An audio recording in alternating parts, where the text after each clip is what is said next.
Assalamualaikum warahmatullahi wabarakatuh. Nama saya Novia Rahayu dari kelas 11 MIPA Aktia. 1. Mengapa taat peraturan, berlomba-lomba dalam berbuat baik dan bekerja keras Allah cantumkan dalam Al-Quran dan bacakan dalil nakli dari poin-poin tersebut? Jawab. Nomor 1. Karena umat Islam wajib menaati pemimpin. Umat Islam harus taat kepada pemimpin selama itu tidak bertentangan dengan perintah Allah dan Rasulullah. Firman Allah dalam surah An-Nisa ayat 59. A'udzu billahi minasyaitonir rajim.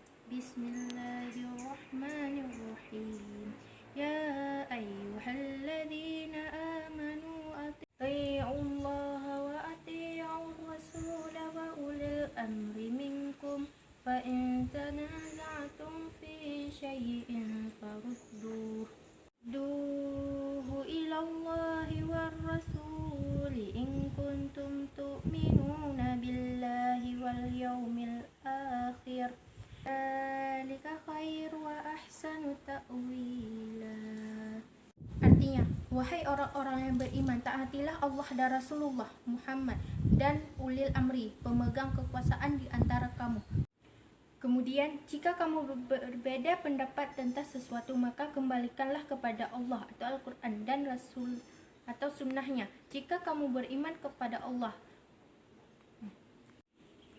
dan hari kemudian, yang demikian itu lebih utama bagimu dan lebih baik akibatnya.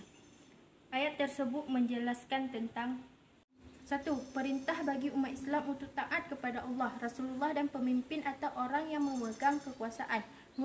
Al-Quran dan hadis Nabi merupakan sumber rujukan jika terjadi perbedaan pendapat dalam masyarakat. 3. Seseorang yang berpegang pada Al-Quran dan hadis akan menjalani kehidupan lebih baik, itu kehidupan dunia maupun akhirat. Karena berkompetisi dalam kebaikan merupakan ibadah, karena itu merupakan hal positif yang berdampak kebaikan atau manfaat. Setiap kompetisi dalam kebaikan pasti akan selalu ada manfaat. Dengan kerja keras untuk mendapatkan hasil yang terbaik dalam memperoleh kebaikan sama saja berusaha keras yang terbaik dalam melakukan ibadah. Misalnya, apabila ada orang lain yang berbuat baik pada siapapun, maka kita harus berbuat lebih baik kepada siapapun tanpa harus melukai orang lain dan merugikan orang lain, atau bahkan menghalalkan segala cara agar kita dapat dianggap lebih baik daripada orang tersebut. Sebagaimana firman Allah dalam surah Al-Baqarah ayat 148. A'udzubillahi minasyaitonirrajim. Bismillahirrahmanirrahim. Walikulli wijhatun huwa muwallaiha fastabiqul khairat aynama takunu ya'ti bikumullahu jami'an innallaha ala kulli syai'in qadir.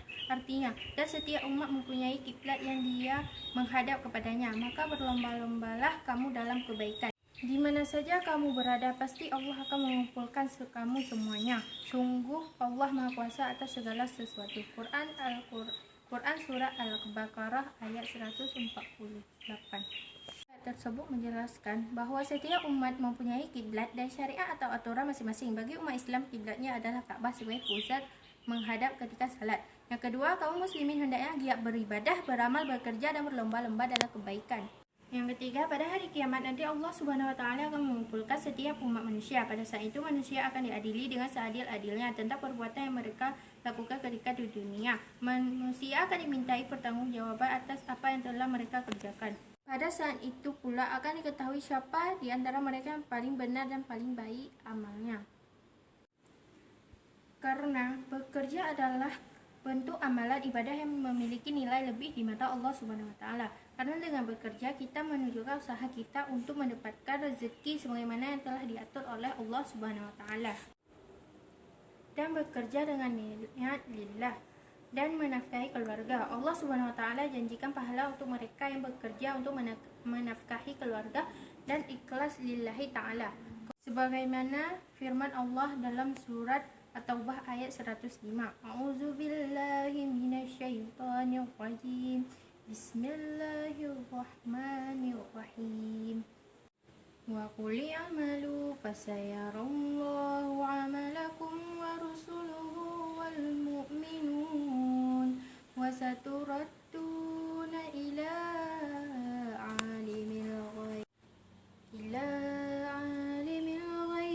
wasyahadati fayunabbi'ukum bima kuntum ta'malun.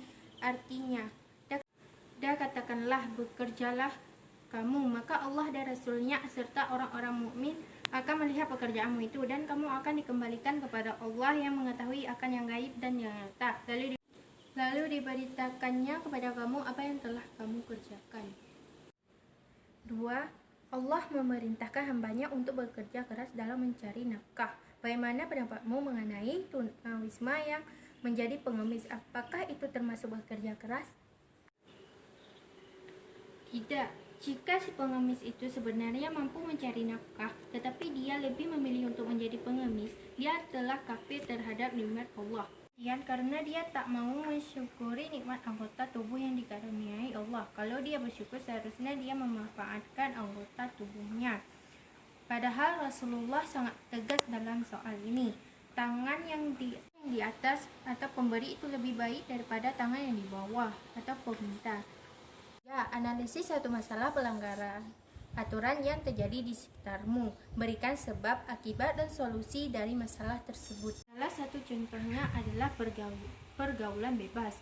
Faktor penyebabnya yaitu rendahnya taraf pendidikan keluarga, orang tua yang kurang memperhatikan pergaulan anak, kurang hati-hati dalam berteman, dan terakhir keadaan ekonomi keluarga. Dampak dari pergaulan